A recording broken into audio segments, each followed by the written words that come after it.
Okay, for these three sets of questions, we're going to be using the E&M Physics Advanced program for your TI-84 plus CE or TI-84 plus CE Python. So we have to go to the More menu, and we're going to be using AC tools exclusively for all this stuff. Now, the first one, question 9.6, I'm going to read it aloud. For the following pairs of sinusoids, determine which one leads and by how much. So this is going to be option 2 in the submenu, the phase lead / lag. So we're going to go there. And then what we're going to do for A and B, it's just going to be compare two signals. And for part C, we're going to have to start off with the sum to signal, to one signal for the x of t. And then we're going to compare the two signals. So let's just start off with the A, compare two signals. And then it's going to ask, because we're going to assume just two signals. If you have three or more, I think this program will not work unless you sum to a single signal and do that repeatedly. But so what we're going to do for this first one is, since it's 10 cosine 4t minus 60, it's a cosine function.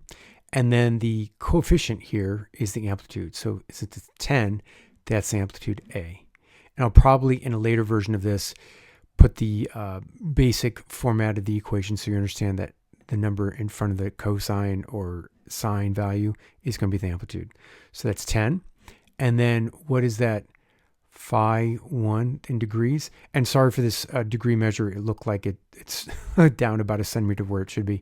Now this is going to be negative 60. That's crucial here. See, it's minus 60. So you have to use this negative symbol or this negative key. It's below the 3. So make sure you press that. So negative 60. Okay, and then the signal 2, it looks like it's 4 sine 4t plus 50. So it's a sine type. So it's going to be option 2. And then the amplitude is 4. That's the number in front of the sine. And then the degrees, all we need is the degrees right here. That's 50. Okay, so, and it's just checking here. Signal 1 is 10 angle negative 60 degrees. Signal 2 is 4 angle, and then it converts it to negative 50 or negative 40, I apologize. And then, so the phase difference is 20, and it's cool. It says signal 2 leads by 20. For 9.6b, we're going to compare two signals. Okay. And then the first type, it's this 4 cosine 377t plus 10 degrees. So that's a cosine type. So we're going to choose that. The amplitude, the number in front of the cosine, is 4. And then the degree is 10 degrees. And I'm sorry for this degree measure here again. Sorry about that. It's a formatting issue. And then the second type, it's also cosine. So we're going to choose that. And the amplitude is negative 20. So make sure you press this negative symbol below the 3 key. So negative 20. And then we don't have a degree, so we're just going to assume plus 0 degrees. So I'm put a 0 there. And then, so we've got 4 angle 10, 20 angle 180. I think it's just doing some conversion here for signal 2. And then the phase differential is 170 degrees. And then who wins it? Signal 2 leads by 70. Because I think what it's doing is it's converting the amplitude to a positive and then just changing the degree measure. So signal 2 leads by 170 degrees. Okay, good.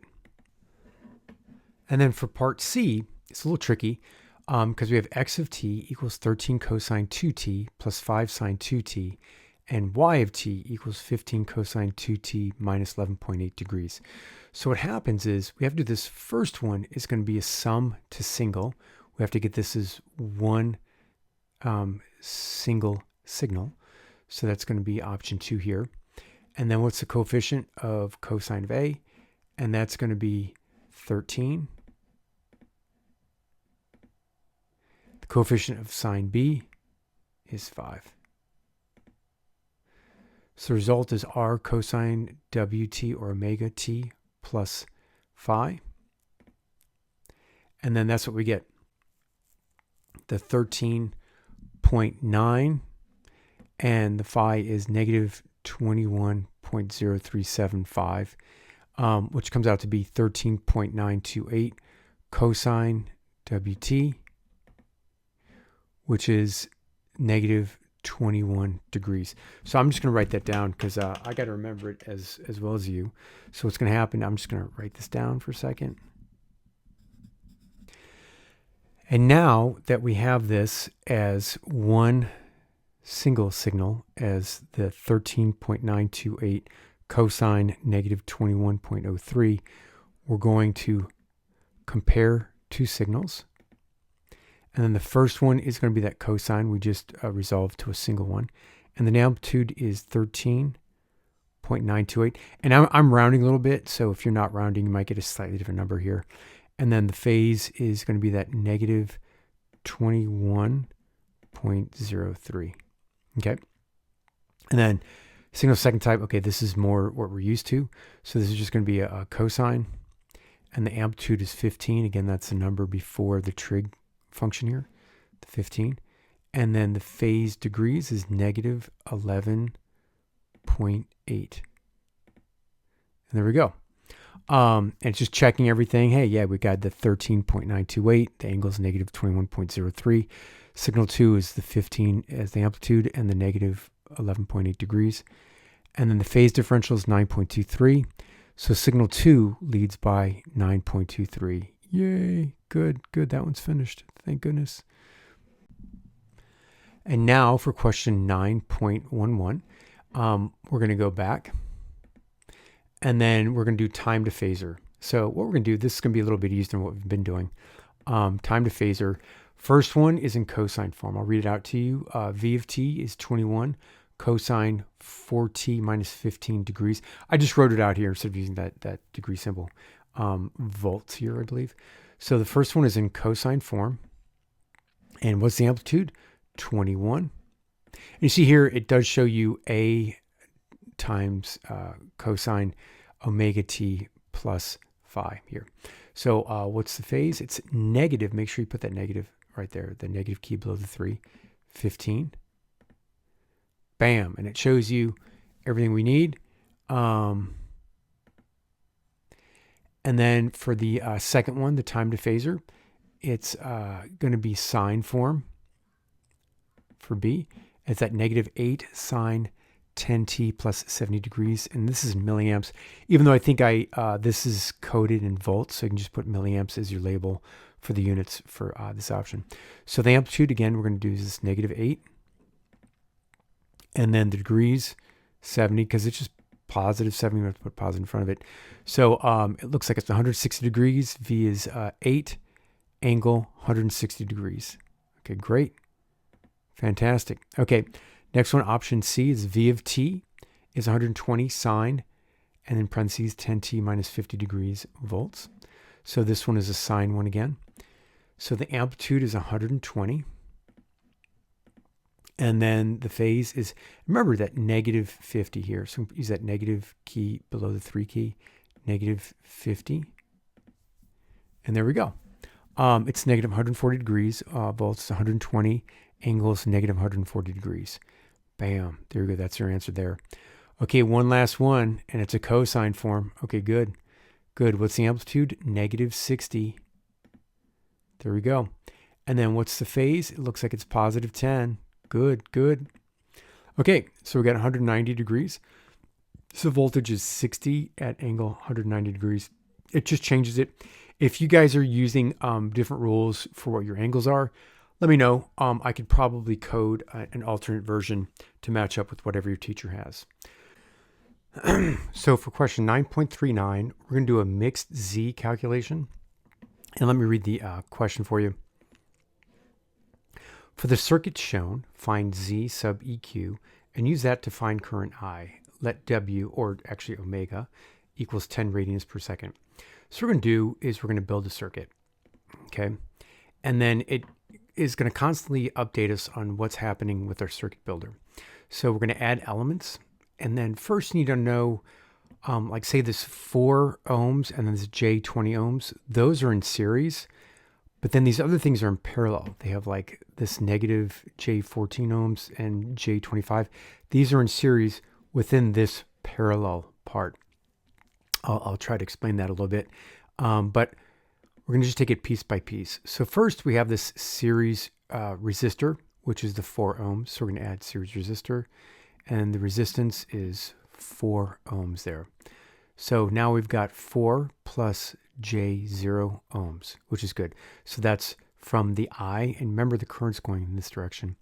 So that's just including this element right here. Now next we have, I believe, a series inductor, option 2. And then what's this reactance, XL? It's going to be 20. Okay. So now we have 4 plus J20 ohms, which covers these two elements right here. Now, what happens is we want to treat this as one element. Okay, so this negative J14 ohms plus J25, that's going to simplify to basically positive 11J. So that's what we're going to do when we build. This is going to be treated as one item, these two elements, in parallel with the 16 ohms. So we're going to do that parallel right here. And the first element, it's going to be 0 because we have 0 as the real number. And then remember, to get this, we're going to do the negative 14 plus the 25 because they're in series, these two elements. So that's going to leave us 11, right? 25 minus 14. And then the second element is this element here. I'm sorry, I'm going right to left here. It might be confusing to some. But then the real part is 16. Imaginary is 0. Now, this is where it gets really, really funky. We've got 9.13 plus 27.469 ohms, right? And now, what we want to do, okay, so that's what we have, the ZEQ. That was a ZEQ. I'll go back to that in a second. And then we want to calculate the I for this whole thing. So what's the voltage magnitude? Well, that's 12. And then what's the angle? 0. Cool. So we get the ZEQ. Again, that was the 9.135 plus J27 ohms. That's all that combined. And then the magnitude of Z is 28.9486 ohms. So then I believe that gives us the angle is 71.6. And that's everything. So this is our final calculation here. The I is 0.4145, angle negative 71.6 degrees A. Again, I just want you to know this can only handle very, very simple AC tools. Nothing more complicated than this. So if you're just working on basic schematic diagrams, this can help you. Good luck on your physics, electricity, and magnetism. And let me know if you have questions. I'm happy to answer when I can. Good luck.